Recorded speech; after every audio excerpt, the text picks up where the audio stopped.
जामड़ी पाठ इसलिए कह रहा हूँ कि ये जामड़ी पाठी है, उसको तथाकथित बालक दास ने पाटेश्वर धाम नाम परिवर्तन कर दिया है। लगातार इनके ऊपर 2 बार FIR हुआ है, एक बार 2017 में, एक बार 2019 में। धार्मिक आस्था बनाम परंपरा का संघर्ष। पाटेश्वर धाम मंदिर को लेकर आदिवासी समाज और धार्मिक पक्ष आमने सामने। डोंडी लोहारा क्षेत्र के प्रसिद्ध धार्मिक स्थल मां कौशल्या धाम जामड़ी पाटेश्वर धाम मंदिर को लेकर इन दिनों माहौल गरमाया हुआ है। एक ओर जहां मंदिर के समर्थक इसे क्षेत्र की आस्था और भक्ति का प्रतीक मानते हैं, वहीं दूसरी ओर आदिवासी समाज खुलकर इसके विरोध में उतर आया है। आदिवासी समाज का कहना है कि संत बालक दास के खिलाफ अपराध पंजीबद्ध है, उसके बावजूद भी उन पर कोई कार्रवाई नहीं हुई और बाबा बालक दास द्वारा शासकीय जमीन पर कब्जा किया गया है और प्राकृतिक संसाधनों का दोहन किया जा रहा है। इस मंदिर के विस्तार और आसपास हो रहे धार्मिक निर्माणों से उनकी संस्कृति, सभ्यता और पारंपरिक जीवन शैली पर खतरा मंडरा रहा है। उनका आरोप है कि मंदिर परिसर का विस्तार करते हुए जंगल क्षेत्र और प्राकृतिक संसाधनों को नष्ट किया जा रहा है, जिससे उनकी आदिवासी पहचान और पर्यावरण दोनों को नुकसान पहुंच रहा है। वहीं मंदिर के समर्थकों का कहना है कि पाटेश्वर धाम आस्था का केंद्र है और यहाँ हो रहे निर्माण श्रद्धालुओं की सुविधा और धार्मिक पर्यटन को बढ़ावा देने के लिए है। उनका दावा है कि किसी की संस्कृति या पर्यावरण को नुकसान नहीं पहुंचाया जा रहा। मंगलवार को जब प्रदेश के मुख्यमंत्री विष्णुदेव साय कौशल्या धाम जामड़ी पाटेश्वर आश्रम में आयोजित शरद पूर्णिमा महोत्सव एवं श्रद्धांजलि सभा के अवसर पर यहां पहुंचे, तो यह विवाद एक बार फिर गहरा होते दिखा। जहां पर बालोद जिले के आदिवासी समाज ने आयोजन का विरोध करते हुए आयोजन स्थल से 5 किलोमीटर पहले चौक पर अपना विरोध दर्ज कराया।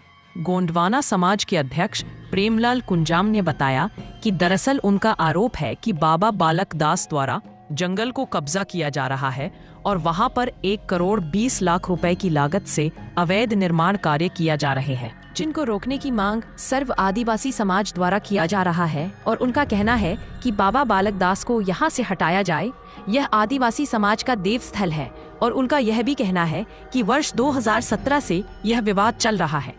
कई बार सरकार के सामने भी मुद्दा रखा जा चुका है, लेकिन वह ऐसा नहीं करने की बात कहते हैं।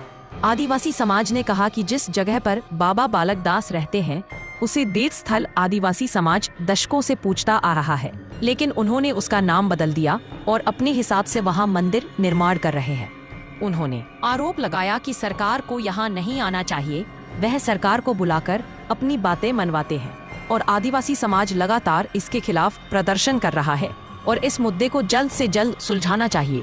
हमें हमारा देव स्थल वापस सौंप देना चाहिए ताकि शांतिपूर्ण ढंग से सारी व्यवस्थाएं संचालित हो सके और जंगल जमीन की हम रक्षा करते हैं, लेकिन यहाँ पर दोहन हो रहा है। आज चूंकि माननीय मुख्यमंत्री छत्तीसगढ़ शासन का आगमन जामड़ी पाठ में हो रहा है, मैं जामड़ी पाठ इसलिए कह रहा हूँ कि ये जामड़ी पाठी है, उसको तथाकथित बालक दास ने पाटेश्वर धाम नाम परिवर्तन कर दिया है। क्योंकि ये मामला जैसा कि 2017 से चल रही है लगातार, जिसमें खासकर आदिवासी समाज इसमें प्रताड़ित हो रहे हैं और चूँकि वो पारंपरिक सीमा जो है वो तुवे गोदी ग्राम का है और तुवे गोदी के पारंपरिक सीमा में वो स्थापित है और चूँकि अगर हम जिस पारंपरिक सीमा में है उस सीमा का जो भी प्रचलित परंपराएं होती है उनका अगर हम निर्वहन नहीं करते हैं तो ये गलत माना जाता है। और जैसा कि इन्होंने और भी प्रशासन को धोखे में रखकर या दाग में रखकर जैसे गैर जरूरी निर्माण कार्य कराए हैं, जिसमें 1 करोड़ 25 लाख का निर्माण किया है अवैध निर्माण, इसके खिलाफ भी हैं। और अभी पिछले दिनों 15 तारीख को ट्रस्ट के लिए मांग किए थे बालक दास के द्वारा, उसको माननीय SDM महोदय ने इश्तहार जारी करके हमें 26 तारीख तक का समय दिया था। हमने 25 तारीख को जिले में पहली बार सभी सर्वाधिक समाज के निचले स्तर से प्रदेश स्तर तक हमने लगभग 50 आपत्तियां दर्ज कराई हैं। उसकी अभी कंप्लीट रिपोर्ट जो हमारी प्रमुख उसमें महत्वपूर्ण मांगे हैं वो 9 तारीख को देंगे कि किस आधार पर उसे पट्टा दिया जाएगा और किस तरीके से वो वहाँ ट्रस्ट बनाएगा। ये तमाम बातें हैं और भी बहुत सारे उनके खिलाफ FIR हुए हैं। मैं तुगाराम कोराम, अध्यक्ष सर्वाधिक समाज जिला। हम लोग छत्तीसगढ़ सर्व आदिवासी समाज जिला बालोद के द्वारा अचानक हम लोग इस बात को रख रहे हैं जिसका सूचना हम लोग कहीं दिए नहीं, और इसका सूचना तो लगातार 2017 से लगातार चल रहा है। कब से? 2017 से। यहाँ के वन मंडलाधिकारी समाजदार सतोवीरा के द्वारा भारतीय वन अधिनियम 1927 को उल्लंघन करने वाले दोषी बालक दास के ऊपर 2017 से ही FIR है। लगातार इनके ऊपर 2 बार FIR हुआ है, एक बार 2017 में, एक बार 2019 में। इनका भी भारतीय वन अधिनियम की धारा 33 के अंतर्गत ही हुआ है। तो इनका FIR के ऊपर कार्रवाई क्यों नहीं करता, ये हमारा सबसे पहला मांग है, और लगातार चलते रहा। ये संघर्ष लगातार चलते चलते बीच में एक ऐसा सिचुएशन आया था लगभग 2021 में कि बालक दास के द्वारा उस ग्राम के पारंपरिक सीमा क्षेत्र का नियम का उल्लंघन किया। जैसा उनका गुरु खत्म हो गया तो वहाँ पर अभी आप लोग सब लोग जानते हैं, जिस गांव में कोई व्यक्ति खत्म हो जाता है तो धुमार की प्रवृत्ति है, धुमार मानते हैं। तो बालक दास को आकर के मिलने के बाद ये बता गया कि आपका गुरु अगर बाहर खत्म हो गया तो इस गांव के पारंपरिक सीमा क्षेत्र में रहने के कारण आपको धुमार का पालन करना है। अगर आप उस नियम का उल्लंघन किए हैं तो उस गांव की जितने भी देवी देवता हैं उनके शुद्धिकरण करने के लिए आपको उनके लिए एक माफीनामा देना पड़ेगा, कसूरवार हो जिसका वो उल्लंघन किया। साथ में प्रशासनिक व्यवस्था के आधार पर उनको बैठाया गया, समझाया गया।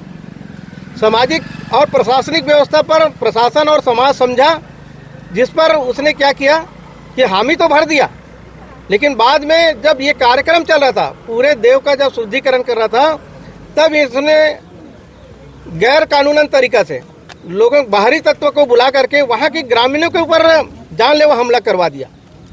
तो हम लोग इनको बहुत ही शालीनता के साथ रहने दे रहे थे, लेकिन जब यहाँ की संस्कृति का वो उल्लंघन कर रहा है, यहाँ के नियम का जब पालन नहीं कर रहा है, तो हम लोगों को, ऐसे व्यक्तियों को यहाँ पर रहने का अधिकार नहीं है।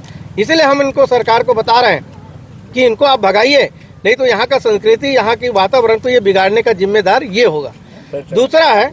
दूसरा है यहाँ पर जितने शासन का योजनाएं हैं, तो ग्राम पंचायत की योजनाओं का लाभ ये ले रहा है गैर कानूनन तरीका से। गैर कानूनन कैसे?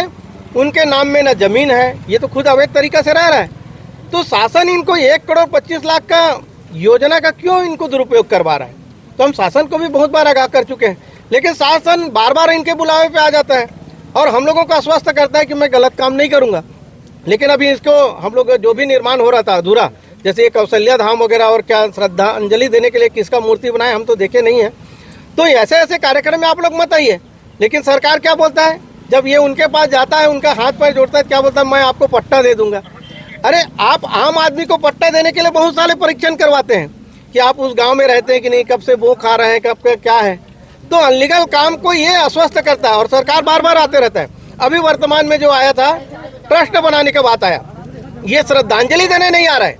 मुख्यमंत्री जो है वाकई में श्रद्धांजलि देने नहीं आ रहा है, बल्कि यहाँ इस क्षेत्र के लोग 50 आवेदन के साथ इनका विरोध किया है कि यहाँ पे ट्रस्ट बनना नहीं चाहिए, तो उनको आश्वस्त करने के लिए ये आ रहा है। ये बोलता कुछ है और करता कुछ है। तो हमारा मांग है कि ट्रस्ट बनना नहीं चाहिए। मैं प्रेमलाल कुंजाम, छत्तीसगढ़ सर्व गुड़वाना समाज जिला अध्यक्ष, जिला बालोद।